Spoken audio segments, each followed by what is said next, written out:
This is Age of Nations Ex103 series commentary for Season 1.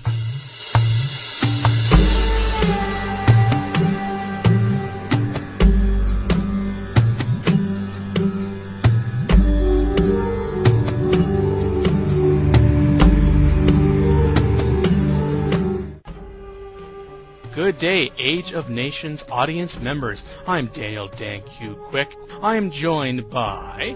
Tom Padilla, Padilla.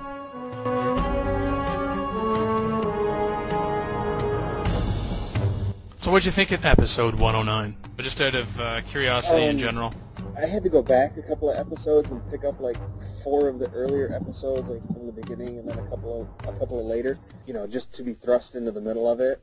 Because I kind of only picked it up because I was doing the voicing, and I couldn't quite get what they were talking about.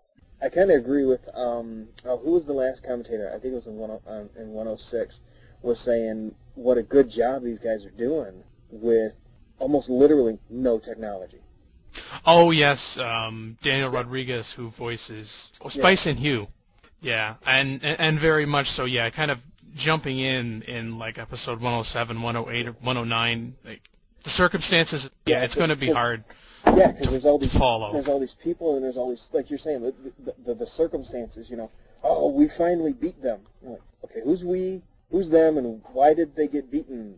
I have no idea what you're talking about. Yeah, like I kind of equate it to Babylon 5, not to necessarily. I don't know if you're a sci-fi fan or watch Babylon 5, but I'm not trying to say that this series is on the same level as a production like that, but in terms of watching it, like the show ran for 5 seasons, and one episode was very much tied to an earlier episode, and I tried watching, I think about mid-season, like 2 or 3, and I was totally lost.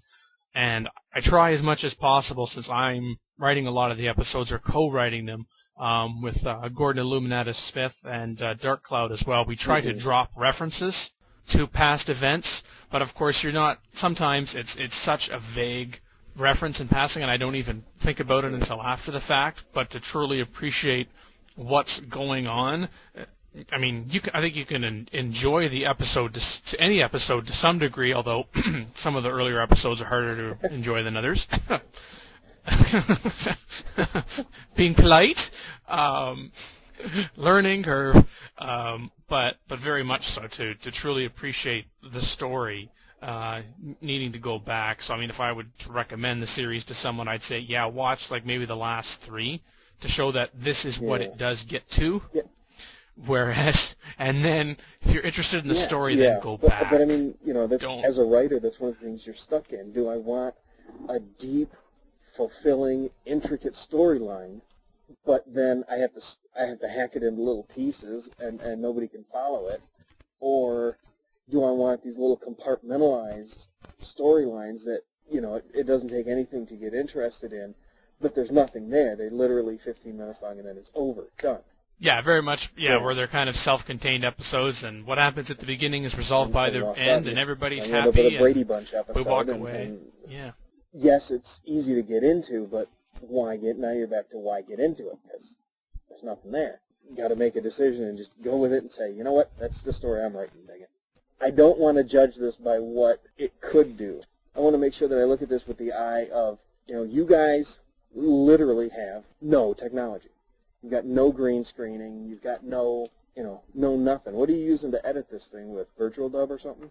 What happens is I put the the audio track for each episode I put together. So like you would, other voice actors send me the lines, and then I piece it together, and I add music. All the music is from Rise of Nations and the Thrones and Patriots expansion pack, and with Big Huge's Games approval, we got all that straightened out before I ever started.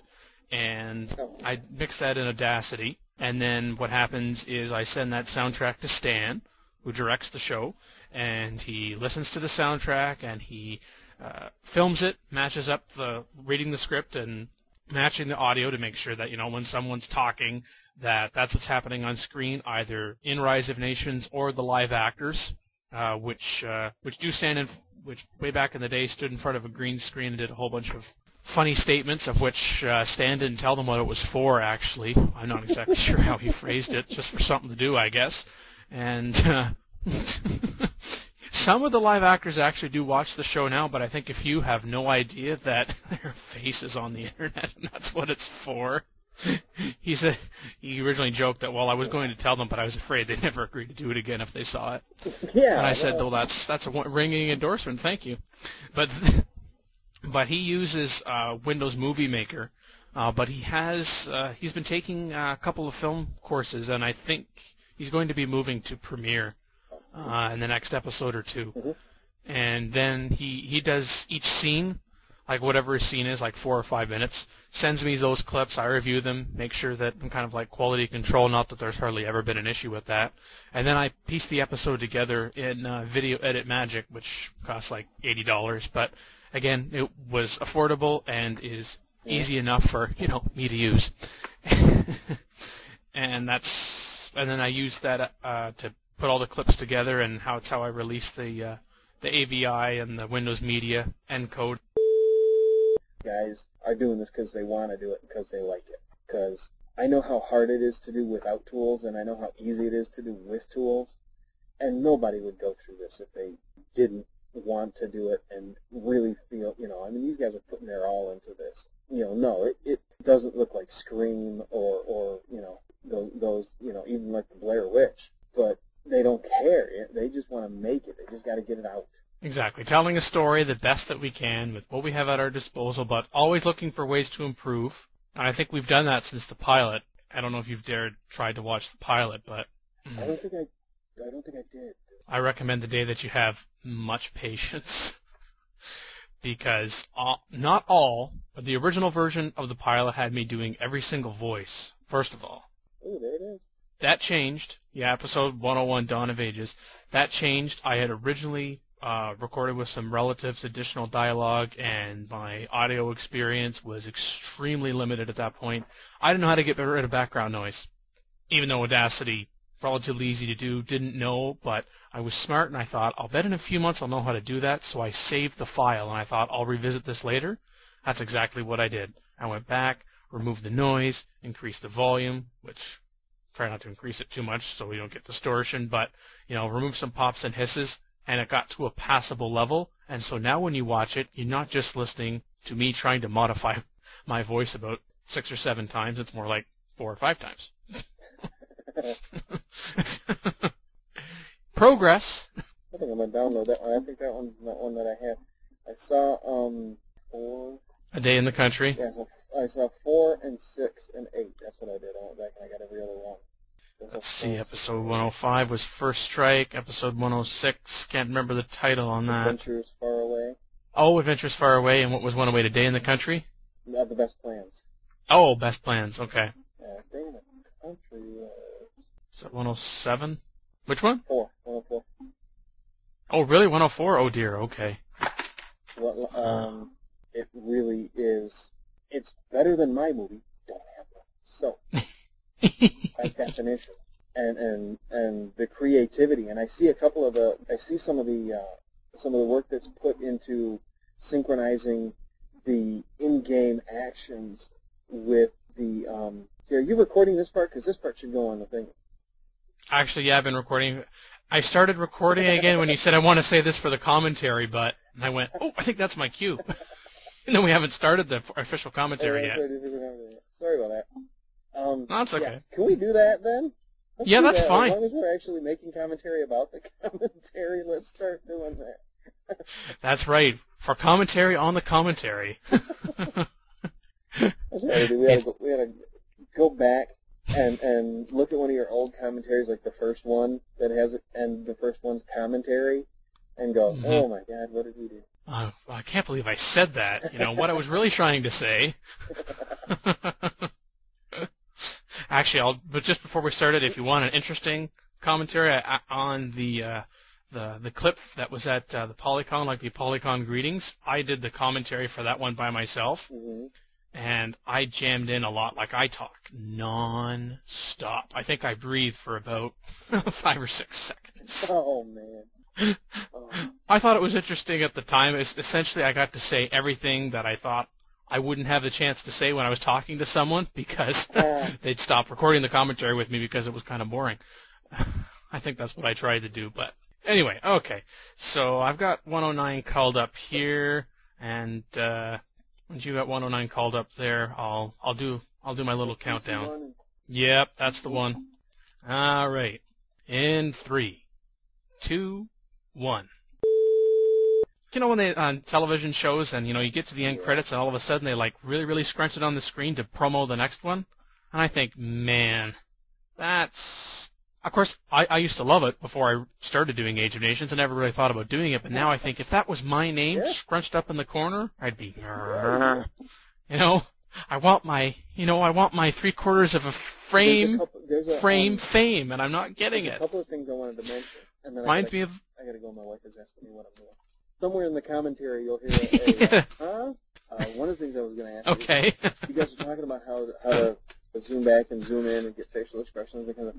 Have you thought about, and I know that the game in and of itself is really frowned upon, but for something like this it would be just sublime. Sims, or even Sims 2. And you could write, just whatever script you wanted to write, and you don't need actors anymore. Zoom in as much as you want, zoom out as much as you want, do things to them. Yeah, well, one of the reasons it's in Rise of Nations is because it's one of the games that Uphold and covers. Rise of Nations being the one game that we cover that's real-time strategy as opposed to turn-based. I suppose you could do a turn-based strategy machinima, but I thought, I'm not going to touch that. There was, and it's not available anymore, there was a role-playing game, machinima, and it was RPG really pathetic genre, and there was absolutely no sound, and all of the dialogue was typed on screen. And the guy got through about 21 episodes, and before, like, the site's down. I don't know if it's intentional or what, but in the last few weeks he was like, okay, I'm not getting a lot of feedback, like, what's going on here, and, yes, I want to address this concern and that concern and that concern, and then all of a sudden it was just gone. And I thought, geez, I hope we didn't give up because people were meh. But, like, with Rise of Nations, I mean, it hadn't been tried before, and machinima, to my knowledge, and it's advertised, it's not the first strategy machinima, because I've read that there are strategy machinimas out there. I just haven't seen any, but I thought, okay, that's fine. But it is the first real-time strategy. I was making the distinguish between that and turn-based. Real-time strategy machinima series, but also the first machinima in Rise of Nations, and so far the only one. And I guess that kind of became the challenge to see what the game could actually do, being several years old and not being able to zoom in. And when it got to be the complex story that it was, I thought, man, maybe this I'm not going to make the story as deep, not going to make it run as long, because, I mean, this is supposed to be season 1 of 3. Thank you very much once again for joining for the commentary and for all the extra conversation as well. I appreciate that. That's the one thing we're always trying to get from people is feedback, good or bad, and criticism is fine as long as they're constructive, and that's exactly what you've delivered, and balanced it with very nice words, kind words. It's nice to hear because of course I hear these things in my head, but it's nice to know. Oh wait, that's not just my brain telling me these things. It's somebody else telling me these things. I want to point out that none of the stuff that I said was gratuitous. At least was meant to be gratuitous. It's not. I do see a lot of effort in this. I mean, believe me, I do wedding videos. I know how much it takes to go, oh, God, I got to go do that thing. Oh, jeez. I don't want to do that. I want to watch CSI, man. Leave me alone. I do understand what it takes to put any kind of effort into this stuff, because once you start putting effort into it, it just really sucks it up. It's like a sponge, and as soon as anything you put towards it, it'll just suck up whatever available time you have, and it's gone. So I do very much recognize the amount of work and so forth. I'm not being gratuitous in the least. I'm not trying to cover up my bad you sucks with a but you don't suck as bad as you could. Good on you, man. I do not mean that at all. I am sincere when I say I don't know that I'd have it in me to do all this. This is a lot of work, and you guys are doing a phenomenal job. What you've got and with what you've been handed. It really is. That's great. Thank you. That's good to know. And I've actually gotten some, without taking too much of your time, I've actually got some new voice actors coming on, and I think like a lot of the voice actors we actually have, and a lot of the audience in turn, because kind of a running joke in my mind is, if you watch the show, you can probably become a voice actor if you want, because there aren't that many according to our logs, traffic logs. But a lot of the voice actors we're getting are from people who have not heard of Apolton, have not heard of any of the games that we covered, but they found the site simply because, when I post like voice actors needed, and that's what they want to do. Like the guy in the 106 commentary, Daniel Rodriguez, he lives in the United Kingdom, trying to break into voice acting, and he said, looking for something to put on my CV. And I was like, excellent. Like I didn't even think of that, because Age of Nations is like Apolton associated, Apolton funded, and very much Apolton administrated, but the audience is very, very different. All right. Thanks again, Tom. You have a good one. Not a problem. You have a good one. Copyright 2006, Apolton Civilization site at apolton.net.